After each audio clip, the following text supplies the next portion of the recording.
March ಕೊನೆಯಲ್ಲಾದಂಥ ಶನಿಗ್ರಹದ ಬದಲಾವಣೆಯಿಂದಾಗಿ ನಿಮ್ಮ ಜೀವನದಲ್ಲಿ ಸಿಕ್ಕಾಪಟ್ಟೆ ಬದಲಾವಣೆಗಳೇ ಆಗಿರುತ್ತೆ. ಗ್ಯಾರಂಟಿಯಾಗಿ ನಿಮ್ಮಲ್ಲಿ ಎಷ್ಟೊಂದು ಜನ ಇದರಿಂದ ಆದಂತಹ ರಿಸಲ್ಟ್ಸ್ನ ಎಕ್ಸ್ಪೀರಿಯನ್ಸ್ ಮಾಡ್ತಿರ್ತೀರಾ. ಆದರೆ ಇವತ್ತು ನಾವು ಒಂದು ಒಳ್ಳೆ ಗ್ರಹದ ಬಗ್ಗೆ, ಶುಭ ದೃಷ್ಟಿ ಬಗ್ಗೆ ಮಾತಾಡೋಣ.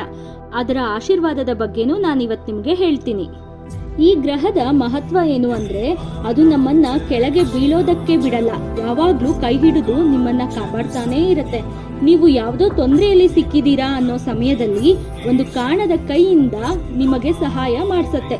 ಸೊ ಸ್ನೇಹಿತರೆ, ನಾನು ಮಾತಾಡ್ತಾ ಇರೋದು ಅತ್ಯಂತ ಶುಭ ಗ್ರಹ ಆದಂಥ ಗುರುಗ್ರಹದ ಬಗ್ಗೆ. ಆಸ್ಟ್ರಾಲಜಿ ಅಂದರೆ ಜ್ಯೋತಿಷ್ಯದಲ್ಲಿ ಗುರುಗ್ರಹನ ನಾವು ಅತ್ಯಂತ ಶುಭ ಗ್ರಹ ಅಂತ ಕನ್ಸಿಡರ್ ಮಾಡ್ತೀವಿ. ಅದು ದೇವತಾ ಗ್ರಹ.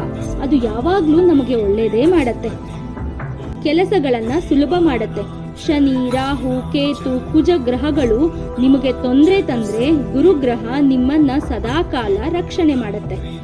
ಹಾಗಾದರೆ ಬನ್ನಿ, 2025ರಲ್ಲಿ ಗುರುಗ್ರಹದ ಬದಲಾವಣೆಯಿಂದ ಯಾವ ಯಾವ ರಾಶಿಗೆ ಏನೇನು ಫಲ ಸಿಗುತ್ತೆ ಅಂತ ನೋಡೋಣ. ಬದಲಾವಣೆ ಎಲ್ಲಿ ಆಗ್ತಿದೆ ಅಂತಿದ್ದೀರಾ? ಗುರುಗ್ರಹ ವೃಷಭ ರಾಶಿಯಿಂದ ಮಿಥುನ ರಾಶಿಗೆ ಹೋಗ್ತಾ ಇದೆ. ಇದೇ 2025ರ ಮೇ 14ರಂದು. ಹಾಗಾದ್ರೆ ಎಲ್ಲ 12 ರಾಶಿಗಳಿಗೂ ಗುರುಗ್ರಹ ಒಳ್ಳೇದೇ ಮಾಡತ್ತಾ? ಇಲ್ಲ, ಕೆಲವೊಂದು ರಾಶಿಗಳಿಗೆ ಇದು ತೊಂದರೆಯನ್ನ ಕೊಡುತ್ತೆ. ಇಲ್ಲಿವರೆಗೂ ಈ ವಿಡಿಯೋ ನೋಡಿದ್ದೀರಾ ಅಂದರೆ ದಯವಿಟ್ಟು ನಮ್ಮ ಚಾನೆಲ್ನ ಸಬ್ಸ್ಕ್ರೈಬ್ ಮಾಡ್ಕೊಳ್ಳಿ. ಎಲ್ಲರಿಗೂ ನಮಸ್ಕಾರ. ಶ್ರೀ ಸೌರಭ ಯೂಟ್ಯೂಬ್ ಚಾನಲ್ಗೆ ನಿಮಗೆಲ್ಲ ಸ್ವಾಗತ. ಬನ್ನಿ ಹಾಗಾದರೆ ಗುರುಗ್ರಹದ ಬದಲಾವಣೆಯಿಂದ ಮೀನರಾಶಿಯವರಿಗೆ ಆಗುವಂತಹ ಫಲಾನುಫಲಗಳನ್ನು ನೋಡೋಣ. ಮೀನರಾಶಿಯವರ ಲಗ್ನ ಹಾಗೂ ಕರ್ಮಭಾವದ ಅಧಿಪತಿಯಾದಂತಹ ಗುರುಗ್ರಹ ಚತುರ್ಥ ಭಾವದಲ್ಲಿ ಅಂದರೆ ಸುಖ ಭಾವದಲ್ಲಿ ಬಂದು ಕೂತ್ಕೋತಾ ಇದೆ. ಹಾಗಾಗಿ ನಿಮಗೆ ಈ ಬದಲಾವಣೆ ಏನಿದೆ ಗುರುಗ್ರಹದ್ದು, ಇದು ತುಂಬಾ ಅರ್ಥಪೂರ್ಣವಾಗಿ ಇರುತ್ತೆ. ಈ ಅವಧಿಯಲ್ಲಿ ನೀವು ನಿಮ್ಮ ಕೆರಿಯರ್ ಬಗ್ಗೆ ಸಾಕಷ್ಟು ಗಮನವನ್ನು ಕೊಡ್ತೀರಾ. ನೀವು ಮಾಡೋ ಪ್ರತಿಯೊಂದು ಕೆಲಸನೂ ಮುಂದೆ ನಿಮ್ಮ ಸಕ್ಸಸ್ಗೆ ಮೆಟ್ಟಿಲ್ಗಳಾಗಿ ರೂಪುಗೊಳ್ಳುತ್ತೆ. ಫ್ಯಾಮಿಲಿ ಮೇಲೆ ಒಂದಿಷ್ಟು ಅಸಮಾಧಾನ ಆಗುತ್ತೆ ನಿಮ್ಗೆ ಈ ವರ್ಷ. ನೀವು ಫ್ಯಾಮಿಲಿಗೋಸ್ಕರ, ಫ್ಯಾಮಿಲಿಲಿರೋ ಜನಗಳಿಗೋಸ್ಕರ ಇಷ್ಟೊಂದೆಲ್ಲ ಮಾಡಿದ್ರು, ಅವ್ರಿಗೆ ಏನು ಬೇಕೋ ಅದೆಲ್ಲ ಸಹಾಯ ಮಾಡಿದ್ರು ಅವರು ನಿಮ್ಮ ಜೊತೆಗೆ ನಿಲ್ತಿಲ್ವಲ್ಲ ಅನ್ನೋದು ತುಂಬ ಕಾಡುತ್ತೆ ನಿಮಗೆ. ನಿಮ್ಮ ಮನಸ್ಸಿಗೆ ಅಸಮಾಧಾನವನ್ನು ಉಂಟು ಮಾಡುತ್ತೆ.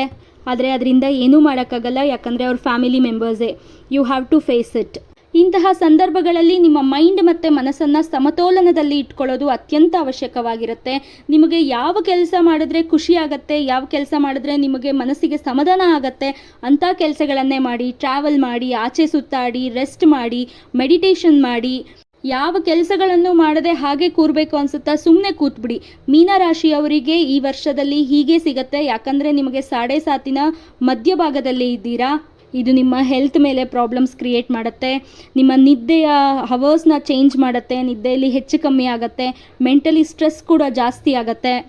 ಇದೆಲ್ಲದರಿಂದ ಗುರುವಿನ ಬದಲಾವಣೆ ನಿಮಗೆ ಒಂದಿಷ್ಟು ಅನುಕೂಲವಾದಂಥ ಪರಿಸ್ಥಿತಿಯನ್ನು ಉಂಟು ಮಾಡಿದ್ರೂ ನೀವು ಸ್ವಲ್ಪ ರಜೆಗಳನ್ನು ತಗೊಳ್ಳೋದು, ವಿಶ್ರಾಂತಿ ಪಡೆಯೋದು ಅತ್ಯಂತ ಅವಶ್ಯಕ.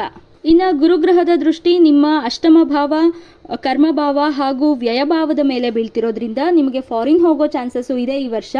ಜೊತೆಗೆ ನಿಮ್ಮ ಖರ್ಚುಗಳು ಜಾಸ್ತಿ ಆಗೋಂಥ ಸಂದರ್ಭ ಬರುತ್ತೆ. ಹಾಗೆ ನಿಮ್ಮ ಸೊಸೆಯಂದಿರ ಕಡೆಯಿಂದ ಒಂದು ಒಳ್ಳೆ ಸುದ್ದಿ ಏನಾದರೂ ಬರುತ್ತೆ. ಅವರು ಯಾವುದಾದ್ರೂ ವಾಹನ ಖರೀದಿ ಮಾಡೋದು, ಮನೆ ಖರೀದಿ ಮಾಡೋದು, ಆಸ್ತಿ ಪಾಸ್ತಿ ಖರೀದಿ ಮಾಡೋದು, ಅಥವಾ ಅವ್ರ ಮಕ್ಕಳಿಂದ ಯಾವುದಾದ್ರೂ ಖುಷಿ ಸುದ್ದಿ ಬರೋದು, ಈ ಥರ ಸುದ್ದಿಗಳು ಬರುತ್ತೆ. ಇನ್ನು ಗುರುಗ್ರಹ ಅಕ್ಟೋಬರ್ನ ನಂತರ ಕಟಕ ರಾಶಿಗೆ ಬಂದಾಗ, ಅಂದರೆ ಮೀನರಾಶಿಯವರಿಗೆ ಪಂಚಮ ಭಾವಕ್ಕೆ ಬಂದಾಗ, ನಿಮ್ಮ ಮಕ್ಕಳ ಕಡೆಯಿಂದ ಖುಷಿ ವಿಚಾರಗಳನ್ನು ಕೇಳ್ತೀರಾ. ನಿಮ್ಮ ದಾಂಪತ್ಯ ಜೀವನದಲ್ಲಿ ಅನುರಾಗ ಹೆಚ್ಚಾಗತ್ತೆ. ಹಾಗೆ ನಿಮಗೆ ಆಸ್ತಿ ವಿಚಾರದಲ್ಲಿನೂ ಒಂದಿಷ್ಟು ಲಾಭ ಆಗುತ್ತೆ. ನಿಮಗೆ ದುಡ್ಡು ಬರುವಂತಹ ಚಾನ್ಸಸ್ಸು ಇರುತ್ತೆ. ಹಾಗಾಗಿ ಆ ಸಮಯದಲ್ಲಿ ನಿಮಗೆ ರಾಜಯೋಗದ ಅನುಭವ ಆಗುತ್ತೆ. ಆದರೆ ಡಿಸೆಂಬರ್ನಲ್ಲಿ ಮತ್ತೆ ಗುರುಗ್ರಹ ರೆಟ್ರೋಗ್ರೇಡ್ ಆಗಿ ಮಿಥುನ ರಾಶಿಗೆ ಬಂದಾಗ ನಿಮ್ಮ ಮನೆಯಲ್ಲಿ ಒಂದಿಷ್ಟು ಅಸಮಾಧಾನಗಳು ಹೆಚ್ಚಾಗುತ್ತೆ, ಸ್ಟ್ರೆಸ್ ಜಾಸ್ತಿ ಆಗುತ್ತೆ, ನಿಮಗೆ ಟೆನ್ಷನ್ ಕೂಡ ಹೆಚ್ಚಾಗುತ್ತೆ. ಹಾಗೆ ನಿಮ್ಮ ಸಿಬ್ಲಿಂಗ್ಸ್ ಕಡೆಯಿಂದ ಈ ವರ್ಷ ತುಂಬ ನೋವಾಗೋ ಸಾಧ್ಯತೆಗಳಿದೆ. ಅವರು ನಿಮ್ಮ ಮಾತು ಕೇಳಲಿಲ್ಲ ಅಂತನೋ, ಅಥವಾ ನಿಮಗೆ ತುಂಬ ಕೆಟ್ಟದಾಗಿ ಮಾತಾಡೋದ್ರು, ಕೆಟ್ಟದಾಗಿ ನಡೆಸ್ಕೊಂಡ್ರು ಅಂತ ಆಗಿ ಅದರಿಂದ ನಿಮಗೆ ಬೇಜಾರಾಗತ್ತೆ. ಗುರುಗ್ರಹದ ಬದಲಾವಣೆ ಶುರುವಾಗ್ತಿದ್ದಂಗೆ ನಿಮ್ಮ ಮನಸ್ಸಿನಲ್ಲಿ ಭಯ ಅನ್ನೋದು ಸ್ಟಾರ್ಟ್ ಆಗುತ್ತೆ. ಈಗ ಆಗ್ತಿರೋದು ಅಥವಾ ನೀವು ಮಾಡ್ತಿರೋದು, ನಿಮ್ಮ ಸುತ್ತಮುತ್ತ ಆಗ್ತಿರೋ ಚೇಂಜಸ್ ಎಲ್ಲದನ್ನು ನೋಡಿಕೊಂಡು ನಿಮಗೇನಾದರೂ ಲಾಸ್ ಆಗುತ್ತಾ, ಲಾಭ ಆಗುತ್ತಾ, ಅಥವಾ ನೀವು ಮಾಡ್ತಿರೋದು ಒಳ್ಳೇದಾ ಅಂತೆಲ್ಲ ಯೋಚನೆ ಮಾಡೋದಕ್ಕೆ ಶುರು ಮಾಡ್ತೀರಾ. ಇದೇ ಟೆನ್ಷನ್ನಲ್ಲಿ ಒಂದು 2-3 ಕೆಲಸಗಳಲ್ಲಿ ಕೈ ಹಾಕೋದಕ್ಕೆ ಹೋಗ್ಬಿಡ್ತೀರಾ. ಆದರೆ ಯೋಚನೆ ಮಾಡಬೇಡಿ, ನೀವು ಮಾಡ್ತಿರೋ ಪ್ರತಿಯೊಂದು ಕೆಲಸಕ್ಕೂ ಮುಂದೆ ಒಂದು ದೊಡ್ಡ ಸಕ್ಸಸ್ಸೇ ಕಾದಿದೆ. ಹಾಗೆ ನಿಮ್ಮ ಸಿಬ್ಲಿಂಗ್ಸ್ ಜೊತೆ ನಿಮ್ಮ ಬಾಂಡಿಂಗ್ನ ಚೆನ್ನಾಗಿ ಮಾಡ್ಕೊಳ್ಳಿ, ಇಲ್ಲಾಂದರೆ ಮುಂದೆ ಅದಕ್ಕೋಸ್ಕರನೇ ಎಕ್ಸ್ಟ್ರಾ ಅಟೆನ್ಷನ್ ಕೊಡಬೇಕಾಗತ್ತೆ. ಇನ್ನು ಸಿಬ್ಲಿಂಗ್ಸ್ ಒಂದೇ ಮನೆಯಲ್ಲಿದ್ದರೆ ಅದರಿಂದ ಇನ್ನೂ ಹೆಚ್ಚಿನ ತೊಂದರೆಗಳನ್ನೇ ಅನುಭವಿಸ್ತೀರಾ. ಇನ್ನು ಈ ವರ್ಷ ನಿಮ್ಮ ಸ್ಟ್ಯಾಂಡರ್ಡ್ ಆಫ್ ಲಿವಿಂಗ್ ಜಾಸ್ತಿ ಆಗುತ್ತೆ. ನಿಮ್ಮ ಹೊಸ ಮನೆಯನ್ನು ತಗೊಳ್ಳೋದು, ವೆಹಿಕಲ್ನ ತಗೊಳ್ಳೋದು, ಅಥವಾ ಇರೋ ಮನೆಯನ್ನೇ ಇನ್ನಷ್ಟು ಚೆನ್ನಾಗಿ ಮಾಡಿಸೋದು, ಅಂದರೆ ರಿನೋವೇಟ್ ಮಾಡಿಸೋದು, ಈ ಎಲ್ಲ ಕೆಲಸಗಳನ್ನು ಮಾಡ್ತೀರಾ. ಇನ್ನು ಮೀನರಾಶಿಯವರಿಗೆ ಪರಿಹಾರ ಅಂತ ಹೇಳೋದಾದರೆ, ಒಂದೊಳ್ಳೆ ಟ್ರೆಕ್ಕಿಂಗಿಗೆ ಹೋಗಿ ಬನ್ನಿ, ಮೌಂಟೇನ್ ರೇಂಜಸ್ಗೆ ಹೋಗಿ, ಇದರಿಂದ ನಿಮ್ಮ ಮನಸ್ಸಿಗೆ ಸಮಾಧಾನ ಸಿಗತ್ತೆ. ಅದಲ್ಲದೆ ದುರ್ಗಾ ಸಪ್ತಶ್ರುತಿ ಪಾರಾಯಣವನ್ನು ಮಾಡಿ, ದುರ್ಗಾದೇವಿಯ ಆರಾಧನೆಯನ್ನು ಮಾಡಿ, ಅದಕ್ಕೆ ತಕ್ಕಂತಹ ಮಂತ್ರಗಳನ್ನು ಹೇಳ್ಕೊಳ್ಳಿ.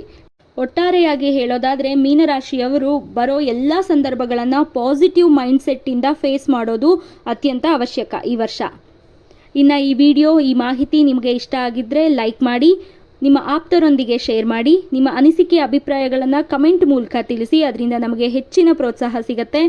ಹಾಗೆ ಇನ್ನೂ ಈ ಚಾನಲ್ನ ಸಬ್ಸ್ಕ್ರೈಬ್ ಮಾಡಿಲ್ಲ ಅಂದರೆ ದಯವಿಟ್ಟು ಸಬ್ಸ್ಕ್ರೈಬ್ ಮಾಡ್ಕೊಳ್ಳಿ.